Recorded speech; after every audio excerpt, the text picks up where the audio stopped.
मध्यकालीन भारतीय इतिहास में आज हम लोग दिल्ली सल्तनत के बारे में पढ़ेंगे। देखो भी किसी न किसी की हत्या करके, किसी न किसी के साथ षड्यंत्र करके, यानी उनको मार कर ही शासन सत्ता स्थापित। इस तरह से भावनाओं से हम इतिहास नहीं पढ़ेंगे, क्योंकि किंगशिप नोज नो किंगशिप, राजशाही कभी बंधुत्व नहीं देखती है। किसी भी सल्तनत, किसी भी राज्य को हम 4 खंडों में बांट करके इतिहास में आमतौर पर पढ़ते हैं। इतिहास में आता है वंशावली, यानी राजाओं की वंशावली जो चलती थी, उनका प्रशासन कैसे चलता था, उत्थान पतन तथा राजाओं के द्वारा जो किया गया युद्ध होता था, वो सब चलता था। तो 8वीं सदी में अरबों का आक्रमण हुआ। तो अरबों के आक्रमण के पश्चात सिंध और मुल्तान के क्षेत्रों में इस्लामिक शासन की स्थापना। गौरी के मृत्यु के पश्चात उसका पूरा साम्राज्य 3 भागों में विभक्त।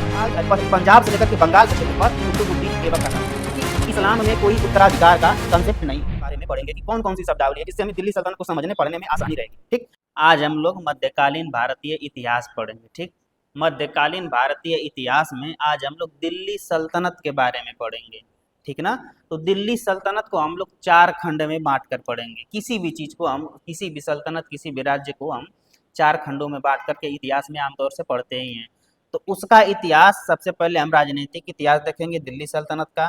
ठीक, राजनीतिक इतिहास में आता है वंशावली, यानी राजाओं की वंशावली जो चलती थी, उनका प्रशासन कैसे चलता था, उत्थान पतन तथा राजाओं के द्वारा जो किया गया युद्ध होता था, वो सब चलता था। तो उसको हम राजनीतिक इतिहास के अंतर्गत देखते हैं।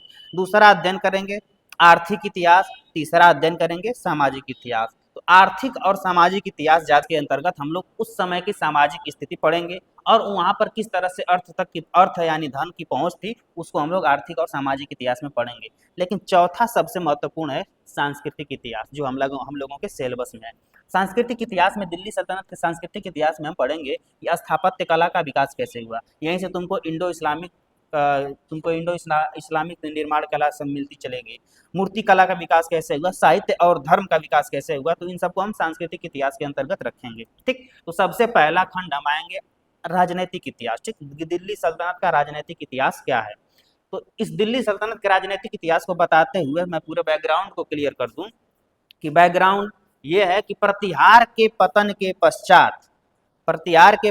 पश्चात उत्तर प्रदेश के क्षेत्रों में राठौड़ राजवंश का शासक था, बुंदेलखंड में चंदेल का, हरियाणा और राजस्थान में चौहान वंश का शासक था और मालवा में परमार वंश का शासक था। ठीक, तो ये धीरे धीरे अब ये सब शासन धीरे धीरे कहने का मतलब कमजोर होते गए। तो अब सुनो, अब अरबों का आक्रमण इस बीच होता है। ठीक, 8वीं सदी में अरबों का आक्रमण हुआ। तो अरबों के आक्रमण के पश्चात सिंध और मुल्तान के क्षेत्रों में इस्लामिक शासन की स्थापना हो गई। ठीक, 11वीं सदी में महमूद गजनवी जो एक लुटेरा था, वह भारत आया और वहां पे लूट करके अपने उत्तराधिकारियों को शासन करने के लिए लगा दिया। तो धीरे धीरे कहने का मतलब एक तरह से इस्लामिक शासन का धीरे धीरे प्रसार होता गया। ठीक, अब 1175 से लेकर के 1206 ईस्वी तक अफगानिस्तान से बंगाल तक मोहम्मद गौरी का शासन था। वही मोहम्मद गौरी जो तराइन के दोनों युद्ध में प्रतिभाग किया था और पृथ्वीराज चौहान को दूसरे युद्ध में हराया था। ठीक, अब सुनो, गौरी के मृत्यु के पश्चात उसका पूरा साम्राज्य 3 भागों में विभक्त हुआ। ठीक, अफगानिस्तान के क्षेत्र पे यलदौज का शासन था, सिंध और मुल्तान के क्षेत्र पे कुबाचा का शासन था तथा पंजाब से लेकर के बंगाल के क्षेत्र पर कुतुबुद्दीन ऐबक का शासक था। ठीक, तो ये तीनों के तीनों मोहम्मद गौरी के दास थे। तो इसी कारण इसे दास वंश भी कहा जाता है, इसी कारण इसे गुलाम वंश भी कहा जाता है। और चूंकि हम दिल्ली के संदर्भ में पढ़ रहे हैं, तो पंजाब से बंगाल तक के क्षेत्र में जो कुतुबुद्दीन ऐबक का शासन था, उसकी राजधानी दिल्ली थी। इस कारण हम इसे दिल्ली सल्तनत के नाम से भी जानते हैं। ठीक ना। चूंकि इस्लाम में कोई उत्तराधिकार का कंसेप्ट नहीं होता है, उसमें जो योग्य रहेगा उसी को शासन सत्ता दी जाएगी। ठीक, इसका इतिहास तुम पैगंबर मोहम्मद साहब के मृत्यु के पश्चात उत्तराधिकार के लिए ही इस्लाम 2 गुटों में बट गया, शिया और सुन्नी। शियाओं का मानना था कि पैगंबर साहब के वंशज ही इसके उत्तराधिकारी होंगे, लेकिन सुन्नियों का मानना था कि नहीं, जो योग्य होगा वही कहने का मतलब कि वो शासन करेगा। ठीक है, तो अब हम दिल्ली सल्तनत में आने वाली कुछ शब्दावलियों के बारे में पढ़ेंगे कि कौन कौन सी शब्दावली है, जिससे हमें दिल्ली सल्तनत को समझने पढ़ने में आसानी रहेगी। ठीक, तो इस्लाम की धारणा के अनुसार एक राज्य होगा। ठीक, उसका प्रमुख राजनैतिक रूप से और धार्मिक रूप से तुम आज भी सुनती होगी खलीफा नाम का एक शब्द।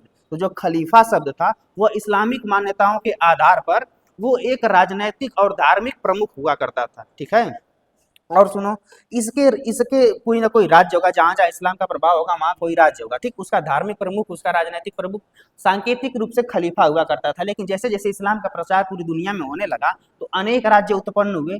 तो राज्य जो उत्पन्न हुए वहां के लोगों ने शासन करना शुरू किया तो उनको सुल्तान कहा गया, ठीक। सुल्तान सांकेतिक रूप से इसके खलीफा के संबंध में था, सुल्तान कहा गया। और उनके पूरे राज्य के यानी सुल्तान के जो राज्य क्षेत्र होते थे उसको सल्तनत कहा गया। तो इसी तरह से तुम कुतुबुद्दीन ऐबक के जो राज्य क्षेत्र है यानी कि दिल्ली उसकी राजधानी थी, तो दिल्ली के अंदर जो राज्य क्षेत्र था उसको दिल्ली सल्तनत कहा गया। तो अब सुनो, इस्लामिक मान्यताओं में जो इस्लामिक धर्म का विद्वान होता है उसे उलेमा कहते हैं, ठीक है। तो धीरे धीरे ये शब्द तुम्हारे दिल्ली सल्तनत को जैसे जैसे पढ़ोगे वो सब आएंगे, तो इसके पहले ही मैं क्लियर कर दूं। तो खलीफा इस्लाम में राजनीतिक और धार्मिक प्रमुख हुआ करता था। सुल्तान, सुल्तान शासकों की उपाधि हुआ करती थी, पदनाम हुआ करता था और खलीफा के प्रतिनिधि के रूप में कार्य करता था। तो ये सुल्तान कहलाते थे। दिल्ली सल्तनत में एक चीज तुम एक शब्द पढ़ोगी, अमीर किसको कहते हैं। तो अमीर वे लोग होते हैं जो महत्वपूर्ण अधिकारी के तौर पर कार्य करते थे, उनको हम अमीर कहते थे। जो रसूखदार लोग थे उनको हम अमीर कहते थे। तो जो शासन सत्ता संचालित करने में मुख्य भूमिका निभाते थे उनको हम अमीर कहते थे, ठीक। सल्तनत बता ही चुका हूं कि सुल्तान के अधीन आने वाले क्षेत्र जो होते थे सल्तनत कहलाते थे। तो सुल्तान के अधीन आने वाले क्षेत्र भी दो तरह के होते थे, ठीक। पहला जिस पर सुल्तान का प्रत्यक्ष नियंत्रण होता था, दूसरा जो अप्रत्यक्ष नियंत्रण होता था। तो प्रत्यक्ष नियंत्रण वाली भूमि को खालसा भूमि कहते थे, ठीक है, खालसा भूमि कहते थे। और वह भूमि जिस पर सुल्तान का अप्रत्यक्ष नियंत्रण हुआ करता था उसे इक्ता भूमि कहते थे। तो देखोगी कि जैसे जैसे सुल्तानों ने अपने शासन सत्ता को संभाला तो उन्होंने इक्ताओं की व्यवस्था करके वहां के शासन सत्ता, वहां से लोगों को जोड़ना प्रमुख रूप से चालू कर दिया। तो ये इक्ता भूमि वह होती थी जिस पर सारे सुल्तान का अप्रत्यक्ष नियंत्रण हुआ करता था, ठीक। अब हम आते हैं जो स्थानीय जमींदार होते थे, यानी जो स्थानीय जमींदार होते थे उनको हम इक्तादार बोलते थे। जो छोटे छोटे इक्ताओं में शासन करते थे स्थानीय जमींदार, उनको हम इक्तादार बोलते थे। और एक चीज तुम इसमें देखोगी, शरीयत नाम का एक शब्द आएगा। तो शरीयत को इस्लामिक कानून का दर्जा दिया गया है, ठीक ना। तो शरीयत वह होता था जिसके आधार पर इस्लामिक कानून गढ़े जाते थे। तो देखो, अब हम आते हैं दिल्ली सल्तनत के बारे में। इसके पहले हमने दिल्ली सल्तनत का बैकग्राउंड क्लियर कर दिया है, दिल्ली सल्तनत के संदर्भ में आने वाली शब्दावलियों को क्लियर कर दिया है। अब हम आते हैं दिल्ली सल्तनत के बारे में। तो देखो, दिल्ली सल्तनत में मुख्यतः 5 वंश ने शासन किया था, ठीक। पहला था गुलाम वंश, दूसरा था खिलजी वंश, तीसरा था तुगलक वंश, चौथा था सैयद वंश और पांचवा था लोधी वंश। गुलाम वंश का कार्यकाल मैं देखूं तो 1206 से लेकर के 1290 ईस्वी तक तुम्हारा गुलाम वंश था। खिलजी वंश, गुलाम वंश के पश्चात खिलजी वंश आया 1290 से लेकर के 1320 ईस्वी तक। उसके बाद तुगलक वंश आया 1320 से लेकर के 1412 से 14, मतलब इसको कहीं कहीं दिया जाता है तो 1320 से 1412 ईस्वी तक तुम्हारा तुगलक वंश था। सैयद वंश का कार्यकाल 1414 से लेकर के 1451 तक था। लोधी वंश का कार्यकाल 1451 से लेकर के 1526 वर्ष तक का था, ठीक है। तो अब हम आते हैं गुलाम वंश पे।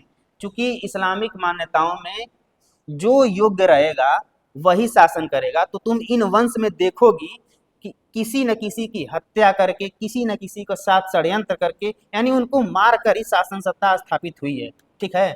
तो इस कारण तुम इसमें मतलब कि इस तरह से भावनाओं से हम इतिहास नहीं पढ़ेंगे, क्योंकि किंगशिप नोज नो किंगशिप, राजशाही कभी बंधुत्व नहीं देखती है। राजशाही को सर्वाइवल ऑफ द फिटेस्ट के माध्यम से हम समझेंगे कि कैसे कैसे लोगों ने कैसे कैसे जब कमजोर पाया साम्राज्य को तो अपनी सत्ता स्थापित करके उसे सुदृढ़ करने की कोशिश की थी। तो हम आते हैं गुलाम वंश के राजनीतिक इतिहास पे, ठीक। अभी हम 4 तरह का इतिहास, राजनीतिक, सामाजिक, आर्थिक और सांस्कृतिक की बात की है। तो सबसे पहले हम राजनीतिक इतिहास को पढ़ेंगे गुलाम वंश का, ठीक है। तो गुलाम वंश को कई नामों से जानते हैं। गुलाम वंश को दास वंश भी कहा जाता है, प्रत्यक्ष तुर्क वंश भी कहा जाता है और ममलूक वंश भी कहा जाता है, ठीक। तो ममलूक का शाब्दिक अर्थ होता है स्वतंत्र माता पिता की संतान। गुलाम एक तरह से शुरुआत में गुलाम थे, लेकिन इन लोगों ने मुक्ति, दासता से मुक्ति पत्र प्राप्त करके ममलूक की श्रेणी में आ गए थे, तो इसलिए इनको ममलूक वंश भी कहते हैं। तो देखो, गुलाम वंश में कुल 11 खिलाड़ी थे, यानी गुलाम वंश में मुख्यतः 11 शासक हुए। पहला शासक था कुतुबुद्दीन ऐबक, ठीक। तो कुतुबुद्दीन ऐबक गौरी का दास था, यानी मोहम्मद गौरी का दास था। 1206 ईस्वी तक इसने गौरी के प्रतिनिधि के रूप में शासन किया, ठीक। 1206 ईस्वी तक इसने गौरी के प्रतिनिधि के रूप में शासन किया और 1208 ईस्वी में इसने दासता से मुक्ति पत्र प्राप्त कर लिया कुतुबुद्दीन ऐबक ने, ठीक है। और 1206 से लेकर 1210 तक उत्तर भारत में शासक के रूप में शासन किया, लेकिन इसने कभी सुल्तान की उपाधि धारण नहीं की। वो अभी भी मानता था कि मैं मोहम्मद गौरी के अधीन रहकर शासन कर रहा हूँ, ठीक। ऐबक को दिल्ली सल्तनत का संस्थापक भी माना जाता है, ठीक है। लेकिन दिल्ली के साथ साथ इसने लाहौर को भी अस्थायी राजधानी बनाई। इसकी राजधानी, गुलाम वंश की राजधानी तो दिल्ली थी, लेकिन इसने अस्थायी राजधानी मुख्यतः लाहौर को भी बनाई, क्योंकि उधर से उसको कुबाचा के साथ, मतलब कि कुबाचा के कठिनाई का सामना करना पड़ रहा था, तो उसने वहां पर रहकर भी शासन सत्ता संभाली थी, ठीक। अब देखो, यल्दौज और कुबाचा दिल्ली सल्तनत को सुरक्षित इसने रखा था। दिल्ली सल्तनत पंजाब से लेकर के बंगाल तक बताया हूँ, तो एक काफी समृद्ध क्षेत्र था, लेकिन यल्दौज और कुबाचा के जो क्षेत्र हाथ लगे थे, वो थोड़ा सा संसाधन संपन्न नहीं था, इसलिए इनकी नजर इस पर रहती थी। यल्दौज और कुबाचा की दिल्ली सल्तनत पर रहती थी और आए दिन दिल्ली सल्तनत से संघर्ष की स्थिति भी बनी रहती थी। तो इस खतरे को देखते हुए उसने लाहौर को अपनी अस्थायी राजधानी के रूप में कार्यरत किया था और वहीं से इस खतरे से निपटने का कार्य करता था कुतुबुद्दीन ऐबक, ठीक। 1210 ईस्वी में लाहौर में चौगान खेलते वक्त, चौगान एक तरह से आज के रूप में देख लोगी तो पोलो का खेल होता है, तो चौगान खेलते वक्त घोड़े से गिरकर इसकी मृत्यु हो गई थी। इसे लाख बख्श भी कहा जाता है, यानी लाखों का दान देने वाला। लाखों का दान देने वाला क्या मतलब कि लूट कर ही जब देना था तो लाखों का दो चाहे करोड़ों का दो, लेकिन उस समय वही चीज मायने जाती थी, प्रजा के हित में मानी जाती थी, ठीक है। दूसरा उसके बाद आया था आराम शाह, यानी कुतुबुद्दीन ऐबक की मृत्यु के बाद जो अस्थायी उनकी राजधानी थी लाहौर में, तो लाहौर के कुतुबुद्दीन ऐबक के समर्थकों ने लाहौर में एक आराम शाह नाम के व्यक्ति को शासन बनाया। तो इससे दिल्ली के अमीरों में, यानी दिल्ली की राजधानी के अमीरों में खलबली मची कि सुल्तान जब वहां का बन गया है तो वहां के लोगों को ये प्रमुख पद दे देगा। तो इन लोगों ने कुतुबुद्दीन ऐबक के दामाद इल्तुतमिश को खड़ा किया, ठीक। और इल्तुतमिश ने आराम शाह को युद्ध में परास्त कर उसकी हत्या की और हत्या के पश्चात इल्तुतमिश राजा बना, ठीक। तो इल्तुतमिश का पूरा नाम था शमसुद्दीन इल्तुतमिश, जो 1211 से लेकर के 1236 तक शासन किया, ठीक। यह बदायूं का इक्तादार था, यानी कि जो छोटे छोटे इक्ता के क्षेत्र हुआ करते थे सल्तनत काल में, तो यह बदायूं के क्षेत्र का इक्तादार था, ठीक। और उत्तर प्रदेश के बदायूं वहां का इक्तादार था, ठीक ना। यह प्रथम सल्तनत कालीन शासक था जिसने 1229 में बगदाद के खलीफा से मान्यता प्राप्त की, ठीक। मान्यता प्राप्त करने मतलब देखो, खलीफा इराक में बैठा हुआ है, उसका कोई प्रत्यक्ष नियंत्रण नहीं था, लेकिन सांकेतिक रूप से इस्लामिक जगत में इल्तुतमिश का यह कदम रसूख पैदा कर दिया कि इल्तुतमिश एक स्वतंत्र शासन के रूप में जाना जाने लगा है, ठीक है। इसने यल्दौज और कुबाचा की समस्या का अस्थायी समाधान किया। सिंध एवं मुल्तान को दिल्ली सल्तनत में मिलाया। सिंध और मुल्तान किसका क्षेत्र था? सिंध और मुल्तान कुबाचा का क्षेत्र था, ठीक ना। तो कुबाचा के क्षेत्र को इसने अपने दिल्ली सल्तनत के अलग अधीन किया और अफगानिस्तान के क्षेत्र को राजनीति से दिल्ली सल्तनत को अलग कर दिया, ठीक है। इसने चंगेज खां के आक्रमण से भी दिल्ली को बचाया, ठीक। यह प्रथम सुल्तान था जिसने सिक्के जारी किए। सिक्के दो तरह के हुआ करते थे उसके द्वारा, टंका और जीतल। टंका चांदी का सिक्का हुआ करता था और जीतल तांबे का। सिक्के जारी करना स्वतंत्र संप्रभुता की निशानी थी एक शासक के लिए। तो इस कारण हम कह सकते हैं कि दिल्ली सल्तनत का वास्तविक संस्थापक कौन है? ये इल्तुतमिश है, लेकिन संस्थापक माना जाता है कुतुबुद्दीन ऐबक। और वास्तविक संस्थापक जो किसी के अधीन न रहकर अपनी संप्रभुता से शासन करे, वो वास्तविक संस्थापक इल्तुतमिश था, ठीक है। इसने विश्वास पात्र अमीरों का, अमीर कौन हुआ करते थे? जो रसूखदार लोग होते थे, तो अपने विश्वास पात्र लोगों का एक दल बनाया जिसे दल चालीसा के नाम से जाना जाता है। दल चालीसा को तुर्के चिहलगानी के नाम से भी जाना जाता है, ठीक है। अब सुनो, इसकी मृत्यु के पश्चात रुकनुद्दीन फिरोज शाह शासन किया, जो इसका पुत्र था। रुकनुद्दीन फिरोज शाह ने शासन संभाला और शासन संभालने के बाद ही इसकी मां शाह तुर्कान ने इतना अत्याचार किया कि दिल्ली सल्तनत के लोग त्रस्त हो गए। तो आम जन समर्थन के आधार पर, चूंकि ये इल्तुतमिश जीते जी रजिया को अपना उत्तराधिकारी घोषित कर चुका था, लेकिन ये जो तुर्के चहलगानी के सदस्य थे वो किसी महिला के अधीन शासन सत्ता सुधार नहीं करना चाह रहे थे, तो इस कारण रुकनुद्दीन फिरोज शाह को आगे किया गया। लेकिन इनके दमनकारी नीतियों से वहां की जनता त्रस्त हुई और त्रस्त होकर के स्वतः जनता ने जन समर्थन के आधार पर रजिया को वहां का सुल्तान कबूल किया। तो रजिया बनती है 1236 से लेकर के 1240 तक। इल्तुतमिश ने रजिया को उत्तराधिकारी नियुक्त कर चुका था, लेकिन अमीरों एवं उलेमाओं ने इसका विरोध किया था उस समय, ठीक। दिल्ली की जनता की मदद से 1236 में रजिया सुल्तान बनती हैं। रजिया को तलवारबाजी, घुड़सवारी और ये पूरे तरह से माहिर थी और दरबार में शाही वेशभूषा में जाती थी पर्दा प्रथा को त्याग करके, ठीक है। रजिया सुल्तान अपने सबसे भरोसेमंद व्यक्ति मलिक याकूत को अधिकारी के रूप में नियुक्त किया था। मलिक याकूत इनको शासन सत्ता संभालने में मदद किया करता था। तो अमीरों ने एक षड्यंत्र किया, ठीक, अमीरों ने षड्यंत्र किया और अल्तुनिया नामक इक्तादार से वहां विरोध करवाया। और उस विरोध को शांत करने के लिए जब रजिया सुल्तान जाने लगी तो इधर दिल्ली सल्तनत की दिल्ली राजधानी में मलिक याकूत की हत्या कर दी गई। इसकी खबर जैसे ही रजिया को पड़ी तो उसने दिल्ली की तरफ रुख किया और इसी बीच में उनकी लुटेरों के द्वारा, कहा जाता है कि लुटेरों के द्वारा उनकी हत्या कर दी गई। तो रजिया सुल्तान का अध्याय 1236 से लेकर के 1240 तक चला और 1240 में ये समाप्त हो गया। तो अब जो शासक आते थे, सुल्तान आते थे, वह जब चालीसा दल के अधीन रहकर अगर कुछ कर रहे हैं तब तो ठीक है, लेकिन चालीसा सुल्तान नाम मात्र होते थे। यहाँ पे प्रमुख प्रभुत्व चालीसा दल का चलने लगा था। उसके किंग मेकर चालीसा दल हो गया था।